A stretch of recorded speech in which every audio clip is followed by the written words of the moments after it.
The quality of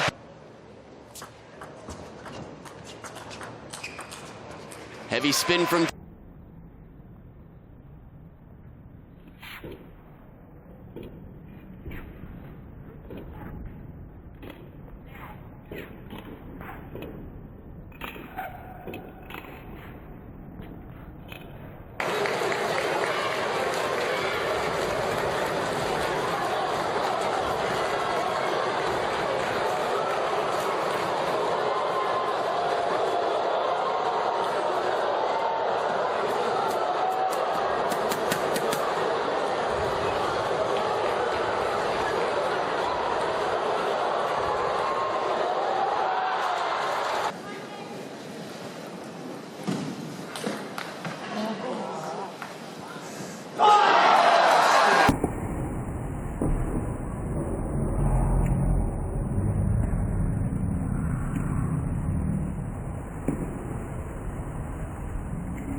자, 루프 드라이브 자세에 대해서 한번 설명해 주세요. 루프 드라이브는 일단 타점이 우리가 그냥 탑스핀 드라이브를 걸 때보다 훨씬 더 낮은 타점에서 걸어야 되기 때문에 자세를 훨씬 더 낮춰야 됩니다. 그러니까 낮춰가지고 공의 타점을 좀 더 훨씬 더 밑에서 그러니까 라켓 길을 따지면 라켓 하나에서 2개 정도 밑으로 내려가서 공을 타점을 따집니다. 그만큼 타점을 낮추는데 공이 왔을 때 돌아서서 자세를 낮추는데 거의 바닥에 거의 붙을 정도로 자세를 낮춰가지고 공을 끌어올려줍니다. 근데 이때 공을 맞출 때 자, 저같이 이제 힘이 좀 좋으신 분들은 라켓을 공면에 얇게 맞춰가지고 공을 붙여서 끌고 올라가면 공이 훨씬 더 회전이 많고 공이 길게 갑니다. 그러니까 공의 포물선이 굉장히 높게 가죠. 그래서 그 다음에 날라오는 공을 파워 드라이버 칠 때는 한 발짝 물러나서 그 다음에 라켓을 그 다음 파워 드라이버를 칩니다. 이렇게 치는데 루프 드라이버의 가장 큰 장점은 뭐냐면 안정성. 가장 큰 목적은 이겁니다. 사람은 항상 파워로 있게 칠 수가 없기 때문에 안정성에 있어서 그리고 타이밍을 뺏는 데 있어서는 루프 드라이버가 가히 최고라고 할 수 있거든요. 그래서 대신에 힘이 없는 사람들은 공을 얇게 맞춰가지고 공이 올라가지 않기 때문에 공을 두텁게 맞춰서 합니다. 예, 그거는 뭐 자기의 몸 상태를 보고 공이 자기의 힘이 없다면 두텁게 맞춰서 루프 드라이브를 치고 그 다음에 자기의 힘이 있으면 공을 얇게 맞춰서 하는데 타점은 똑같습니다. 최대한 공을 낮춰서 최대한 공을 끌어당겨서 위로 올라가서 오른쪽에서 왼쪽으로 올려줍니다. 이렇게 쭉 공을 쭉 올려주는 상태에서 공을 임팩트를 줘야 되죠. 착 올라갑니다. 그렇게 되면 공이 굉장히 느린 타점으로 가요. 그렇지만 상대방이 이렇게 어떻게 쉽게 박을 수 있는 그런 타점이 안 됩니다. 그래서 쇼트를 하게 되는데 그 다음에 이제 그 공을 이제 어떻게 요리하느냐에 따라서 결정이 되죠. 차렷 경례. 고맙습니다. 저번 패널드 드라이브 4종 마스터에 이어서 이번 쉐이크핸드 드라이브 4종 마스터를 선보여 주실 윤승신 특일부님을 모셨습니다. 오늘 반갑습니다. 지금 밤 11시인데 한 게임 해가지고 완전 땀에 흠뻑 젖었는데 오늘 할 거는 루프 드라이브에 대해서 한번 시범을 보여주시겠습니다. 한번 시작해볼게요. 자, 백볼 루프 합니다. 하고 자.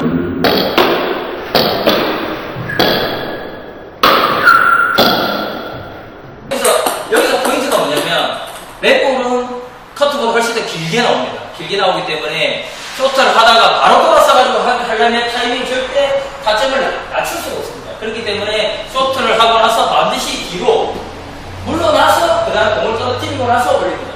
자, 이 타이밍은 강타를 칠 때도 똑같은 방법인데 왜 타이밍을 뺏기 위해서 그 다음에 내가 좀 밀렸다 싶을 때 이런 공 할 때가 굉장히 좋습니다. 근데 밀렸다고 생각했을 때도 마찬가지로 밀렸다고 생각했는데 공이 생각보다 느리면 여기서 바로 강타가 나갈 수 있는 겁니다. 그래서 반드시 쇼트를 하고 나서는 반드시 뒤로 가서 타점을 낮춰가지고 공을 올려주면서 루프 드라이브 합니다. 다시 한번 보여드리겠습니다.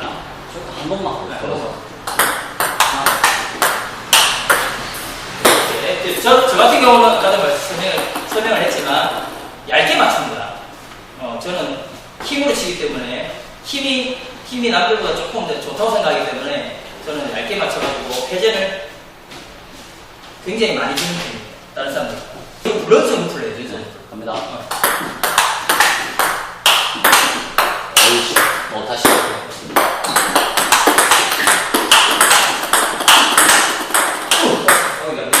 됐죠? 빼야 돼요.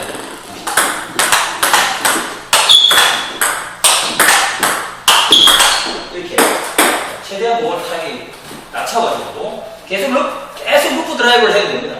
상대방이 쉽게 이렇게 푸시를 한다거나 사실은 굉장히 어렵습니다. 회전이 많은 공은 특히 박빙의 순간일 때 그때는 쇼트가 평상시에는 편안하게 되다가 박빙의 순간일 때 뭐 9대5라든지 뭐 듀스 상황에서 루프 드라이브를 나오면 이게 쇼트가 그렇게 쉽게 받아지지 않습니다.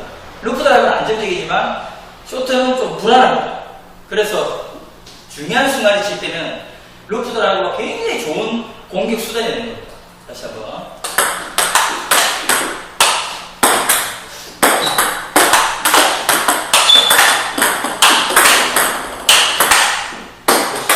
네, 이렇게 안정적으로 좀 더.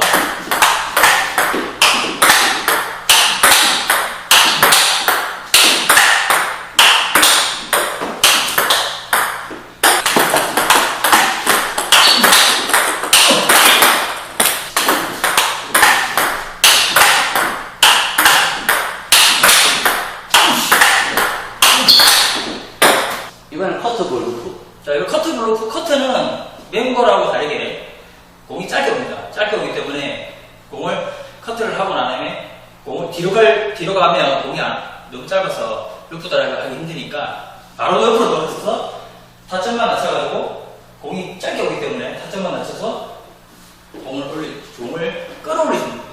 아까도 앞서 말했지만 반드시 저같은 힘이 있는 사람들은 얇게 맞추는 게 있고 힘이 없으신 분들은 두텁게 맞추는 게 좋습니다. 그리고 포물선이 너무 높으면 안 되지만 어느 정도 포물선이 안 나오면 네트에 걸릴 확률이 높고 나한테 빨리 오기 때문에 그러니까 공을 건 사람한테 공을 빨리 오기 때문에 포물선이 어느 정도 나오는 게 좋습니다. 그러니까 그렇게 나오려고 하게끔 연습을 하셔야 됩니다. 자, 한번 보여줄게요.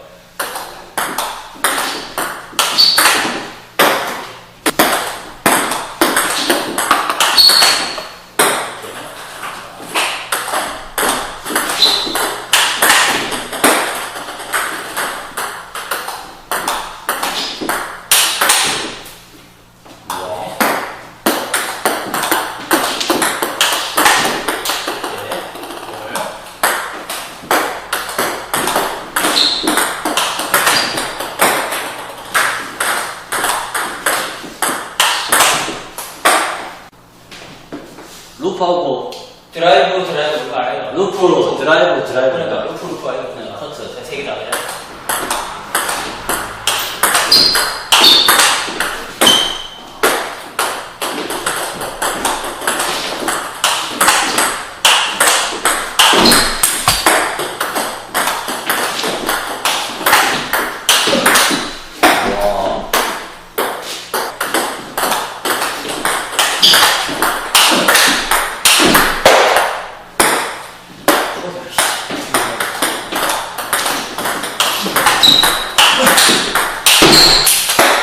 이것도 했죠?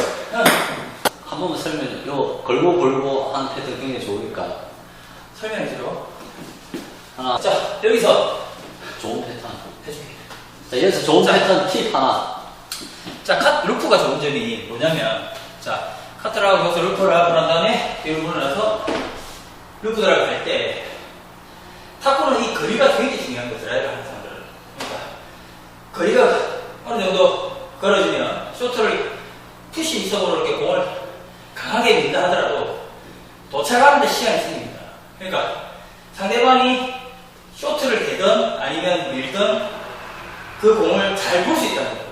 그 뒤에서 루프를 걸면 강타를 치려면 몸이 견딜 게 있어가지고 공이 내가 생각하는 대로 안 오면 그 공을 치기가 까다롭지만 루프는 뭐가 좋냐면 강한 자세를 요구하는 게 아니고 연결을 목적으로 하기 때문에 상대방이 쇼트의 변화를 어떻게 할 수 있는지 잘 볼 수 있다는 겁니다. 그러니까 공이 루프다라를 걸고 내가 가는 시간이 포물선이 기니까 시간도 충분해서 그 다음 자세를 잡을 수 있는 시간도 생기고 쇼트를 대가지고 상대방이 대거나 밀었을 때 공이 대가지고 짧게 가면 들어가서 치면 되고 공을 밀었을 때는 공이 길게 오기 때문에 여기서 공을 쇼트의 변화를 보고 충분히 볼 수 있습니다. 그리고 걸어간 다음에 가는 시간 동안 내가 준비를 하고 있다가 상대방이 모션을 빼주는 모션을 보면은 쫓아가 봅니다. 오른쪽 이쪽에서 오른쪽으로 가는 거는 굉장히 아무리 빼도 직선이기 때문에 여기서 저까지 가는 거는 누구나 다 갈 수 있습니다. 그렇기 때문에 여기서 충분히 요 라인만 지켜진다면 포인트도 빠지는 공들은 충분히 쫓아갈 수 있다는 겁니다. 그게 가장 좋은 방법입니다. 하수도 마찬가지고요. 아니 하수술을 어렵지 않은 소리예요. 그건 뭐 똑같지 뭐. 그러니까 아니 그러니까 자 이런 패턴은 고수를 상대로 패턴을 하라는 게 아니라 눈높이를 맞추는 방법입니다. 그러니까 만약에 뭐 7부라면 7부, 뭐 4부라면 4부. 그러니까 4부끼리 쳤을 때 7부끼리 쳤을 때의 눈높이에 맞추면 됩니다. 7부 분께서 만약에 드라이브에서 드리블을 걸었다. 그러면 뭐 4부 이상처럼 고수들이 빼내는 거를 사실은 쫓아가기 힘들죠, 사실은. 하수들의 움직임을 보고 있으니까. 그렇지만 같은 7부끼리 봤을 때는 그런 움직임을 보기 힘들다는 거죠. 그래서 충분히 보는 시간이 있고 빼내는 움직임이 같은 7부에서는 보인다는 거예요. 4부는 4부끼리 보인다는 거고 또 고수는 고수끼리 보인다는 거죠. 그래서 공을 충분히 루프 드라이브는 강타를 치면 그다음 너무 빨리 오기 때문에 막아서 디펜스를 했을 때 그 다음 공을 치기가 상당히 까다롭지만 루프는 그런 단점이 거의 없는 거죠. 대신에 상대방이 잘 막을 수 있다는 거죠. 그렇지만 내가 그만큼 공을 좀 더 볼 수 있다는 거죠. 그런 장점이 있다는 겁니다. 좋잖아.